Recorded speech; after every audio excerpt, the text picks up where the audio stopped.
ಇನ್ನು ಕಾಂಗ್ರೆಸ್ ಸಿಡಬ್ಲ್ಯೂಸಿ ಸಭೆ ಹೊತ್ತಲ್ಲೇ ಸಂಘಟನೆಯ ಕುರಿತಾಗಿ ಅಪಸ್ವರ ಕೇಳಿ ಬಂದಿದೆ. ಪ್ರಧಾನಿ ಮೋದಿ ಹಳೆಯ ಫೋಟೋವನ್ನ ಟ್ವೀಟ್ ಮಾಡಿದ್ದಾರೆ ದಿಗ್ವಿಜಯ್ ಸಿಂಗ್. ಬಿಜೆಪಿಯ ಸಾಮಾನ್ಯ ಕಾರ್ಯಕರ್ತ ದೇಶದ ಪ್ರಧಾನಿಯಾಗಿದ್ದಾರೆ.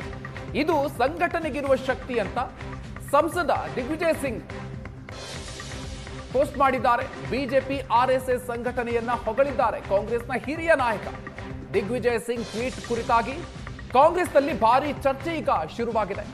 ಮೋದಿ ಫೋಟೋ ವಿಚಾರಕ್ಕೆ ಸಂಬಂಧಪಟ್ಟಂತೆ ಕಾಂಗ್ರೆಸ್ ಹಿರಿಯ ನಾಯಕ ಈಗ ಸ್ಪಷ್ಟನೆಯನ್ನು ಕೂಡ ಕೊಟ್ಟಿದ್ದಾರೆ. ನಾನು ಸಂಘಟನೆಯಷ್ಟೇ ಹೊಗಳಿದ್ದೀನಿ, ಆರ್ಎಸ್ಎಸ್ ಮೋದಿಯನ್ನ ಹೊಗಳಿರೋದಲ್ಲ ಅನ್ನುವಂಥ ವಿಚಾರವನ್ನ ಸ್ಪಷ್ಟಪಡಿಸಿದ್ದಾರೆ. ನಾನು ಈಗಲೂ ಕೂಡ ಮೋದಿ ಆರ್ಎಸ್ಎಸ್ ವಿರೋಧಿ, ಈ ವಿಚಾರವನ್ನ ದಿಗ್ವಿಜಯ್ ಸಿಂಗ್ ಅವರು ಹೇಳಿದ್ದಾರೆ.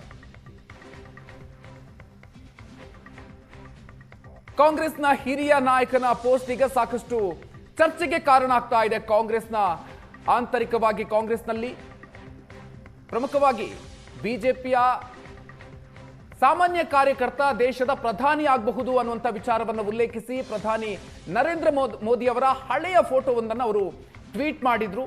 ಅದರ ಜೊತೆಗೆ ಇದು ಸಂಘಟನೆಗಿರುವ ಶಕ್ತಿ ಎನ್ನುವಂಥ ಮಾತನ್ನು ಕೂಡ ಉಲ್ಲೇಖಿಸಿದ್ರು. ಈ ವಿಚಾರಕ್ಕೆ ಸಂಬಂಧಪಟ್ಟಂತೆ ಕಾಂಗ್ರೆಸ್ನಲ್ಲಿ ಸಾಕಷ್ಟು ಚರ್ಚೆ ಆರಂಭ ಆಗಿದೆ. ಜೊತೆಗೆ ಈ ವಿಚಾರವಾಗಿ ವಿವಾದ ಆರಂಭ ಆಗ್ತಾ ಇದ್ದಂತೆ ತಮ್ಮ ಹೇಳಿಕೆಯ ವಿಚಾರವಾಗಿ ಸ್ಪಷ್ಟನೆ ಕೂಡ ಕೊಟ್ಟಿದ್ದಾರೆ.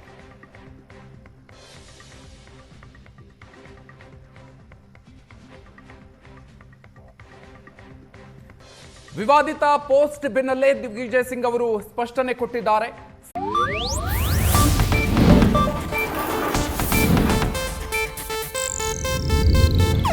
ಇದು ಏಷ್ಯಾನೆಟ್ ನ್ಯೂಸ್ ನೆಟ್ವರ್ಕ್ ಪ್ರಸ್ತುತಿ.